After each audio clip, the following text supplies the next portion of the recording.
अगर किसी कंपनी की असली फाइनेंशियल हेल्थ जाननी है तो उसकी असली कहानी उसके बैंक अकाउंट में नहीं बल्कि उसकी बैलेंस शीट में छिपी होती है। और आज हम वही चाबी हाथ में लेने वाले हैं जो इसके सारे राज खोल देगी। क्या सिर्फ कुछ नंबर्स को देखकर किसी कंपनी की पूरी सीक्रेट कहानी पढ़ी जा सकती है? यकीन मानिए, इस विश्लेषण के खत्म होने तक इसका जवाब हाँ में होगा। पहली नजर में ये नंबर्स का जाल थोड़ा डरावना लग सकता है ना? लेकिन टेंशन की कोई बात नहीं है। अगले 5 मिनट में हम इसे एकदम चीर फाड़ करके बिल्कुल मक्खन जैसा आसान बना देंगे। चलिए अब उस एक गोल्डन रूल को समझते हैं जो इस पूरी पहेली को एक झटके में सुलझा देता है। सब कुछ बैलेंस का खेल है। और ये रहा वो magical formula, assets equals to liabilities plus equity. बस यही वो एक नियम है जो पूरी बैलेंस शीट को हमेशा हमेशा तराजू की तरह बराबर रखता है। इसे दिमाग में बैठा लीजिए। इसको और भी आसान करते हैं। सोचिए, एक तरफ है एसेट्स यानी वो सब कुछ जो कंपनी का अपना है, और दूसरी तरफ है लायबिलिटीज और इक्विटी यानी वो पैसा जो कंपनी को दूसरों को देना है। सिंपल सा हिसाब है, अपना वर्सेस देना। ठीक है, तो अब सीधे एक्शन में आते हैं। हम यहां अमारा राजा बैटरीज लिमिटेड यानी ARBL की असली बैलेंस शीट देख रहे हैं और सबसे पहले देने वाली साइड यानी लायबिलिटीज को डिकोड करेंगे। लेकिन एक मिनट, यहां एक कंफ्यूजन हो सकता है। शेयर होल्डर्स फंड्स को लायबिलिटी क्यों माना जाता है? ये तो मालिकों का ही पैसा है ना? ये सवाल हर किसी के मन में आता है। तो चलिए पहले इसी गुत्थी को सुलझाते हैं। इसका जवाब इस एक सोच में छिपा है। कंपनी को एक अलग इंसान मानिए, एक लीगल व्यक्ति जो अपने मालिकों से बिल्कुल अलग है। इस नजरिए से देखें तो जो पैसा मालिकों ने कंपनी में लगाया है वो भी कंपनी पर एक तरह का कर्ज है जो उसे कभी न कभी अपने मालिकों को लौटाना है। इसलिए ये कंपनी के लिए एक लायबिलिटी है। अब जरा ARBL की बैलेंस शीट पर नजर डालिए। लायबिलिटीज साइड पर सबसे ऊपर क्या है? Share holders funds. इसके 2 मेन हिस्से हैं। पहला शेयर कैपिटल यानी वो पैसा जो शेयर बेचकर आया, और दूसरा रिजर्व्स एंड सरप्लस यानी कंपनी का बचाया हुआ जमा किया हुआ मुनाफा। तो एक सवाल दिमाग में आता है, कंपनी हर साल जो प्रॉफिट कमाती है वो आखिर जाता कहां है? इसका जवाब P&L स्टेटमेंट और बैलेंस शीट के बीच का सबसे बड़ा कनेक्शन है। क्या उस आहा मोमेंट के लिए तैयार हैं? तो कहानी कुछ यूं है। कंपनी का साल भर का मुनाफा जो हमें प्रॉफिट एंड लॉस स्टेटमेंट से पता चलता है वो एक नदी की तरह बहना शुरू करता है, और ये सीधा बूम बैलेंस शीट के रिजर्व्स एंड सरप्लस वाले गुल्लक में जाके जमा हो जाता है। देखिए, पिछले साल का सरप्लस और इस साल का प्रॉफिट मिलकर एक नया टोटल बना रहे हैं। यही है वो खुफिया रास्ता जो P&L को बैलेंस शीट से जोड़ता है।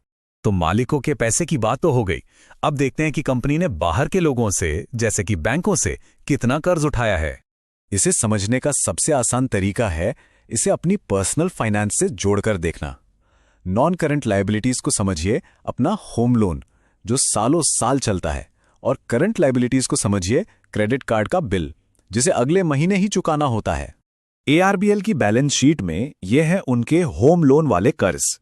नॉन करंट लायबिलिटीज में वो सारे कर्ज आते हैं जिन्हें चुकाने के लिए 1 साल से ज्यादा का टाइम है। और ये रहे उनके credit card bill. Current liabilities वो देनदारियां हैं जिन्हें 1 साल के अंदर अंदर निपटाना है, जैसे कि अपने सप्लायर्स का पैसा देना जिसे हम ट्रेड पेबल्स कहते हैं। तो हमने बैलेंस शीट की एक साइड तो पूरी समझ ली कि पैसा आया कहां से। अब सिक्के का दूसरा पहलू देखते हैं। उस पैसे को खर्च कहां किया गया? कंपनी के पास आखिर है क्या क्या? चलिए एसेट्स की दुनिया में चलते हैं। एसेट्स भी 2 तरह के होते हैं और फर्क बस इस बात का है कि उन्हें कितनी जल्दी कैश में बदला जा सकता है। नॉन करंट एसेट्स वो हैं जिन्हें बेचना मुश्किल है, जैसे कि फैक्ट्री या मशीनें, और करंट एसेट्स वो हैं जो या तो कैश हैं या जल्दी ही कैश बन जाएंगे, जैसे उनका बेचने के लिए रखा सामान यानी इन्वेंट्री। अच्छा, फिक्स्ड एसेट्स को समझते हुए एक बहुत जरूरी कॉन्सेप्ट है डिप्रिसिएशन। सोचिए, जैसे एक नई कार की वैल्यू हर साल घटती है, ठीक वैसे ही कंपनी की मशीनों और बिल्डिंग्स की वैल्यू भी समय के साथ कम होती है। इसी घिसावट या वैल्यू में कमी को डिप्रिसिएशन कहते हैं। तो एसेट की असली वैल्यू यानी नेट ब्लॉक निकालने के लिए हम उसकी खरीद कीमत यानी ग्रॉस ब्लॉक में से अब तक की कुल घिसावट को घटा देते हैं। ARBL की बैलेंस शीट में देखिए, उनके नॉन करंट एसेट्स में टैंजिबल चीजें भी हैं जिन्हें हम छू सकते हैं, जैसे कि बिल्डिंग्स, और इनटैंजिबल चीजें भी हैं जिन्हें हम छू नहीं सकते, जैसे कि उनके टेक्नोलॉजी पेटेंट्स। अब आते हैं करंट एसेट्स पर। ये वो खून है जो कंपनी के रोजमर्रा के बिजनेस को जिंदा रखता है। इसमें शामिल हैं इन्वेंटरीज, यानी वो माल जो अभी बिका नहीं है, ट्रेड रिसीवेबल्स, यानी वो पैसा जो ग्राहकों से अभी लेना बाकी है, और सबसे जरूरी कैश और बैंक बैलेंस। तो हमने दोनों साइड्स को अच्छे से समझ लिया है, अपना और देना। अब आता है मोमेंट ऑफ ट्रूथ। क्या ये दोनों साइड्स सच में एक दूसरे के बराबर हैं? चलिए देखते हैं। और ये देखिए, स्क्रीन पे एकदम ध्यान से देखिए, टोटल एसेट्स 21,394.41 मिलियन और टोटल इक्विटी एंड लायबिलिटीज बिल्कुल उतना ही, 21,394.41 मिलियन। ₹1 का भी फर्क नहीं। देखा, यही तो जादू है बैलेंस शीट का। तो आज की 4 सबसे जरूरी बातें क्या हैं? नंबर 1, बैलेंस शीट हमेशा हर हाल में बैलेंस होती है। नंबर 2, लायबिलिटीज बताती हैं कि पैसा कहां से आया।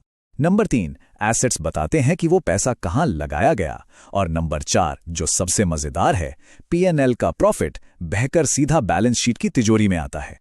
तो अब किसी भी कंपनी की फाइनेंशियल कहानी पढ़ने की मास्टर की आपके हाथ में है। सवाल बस ये है कि आप सबसे पहले किसकी बैलेंस शीट का ताला खोलने वाले हैं? नीचे कमेंट्स में जरूर बताइए।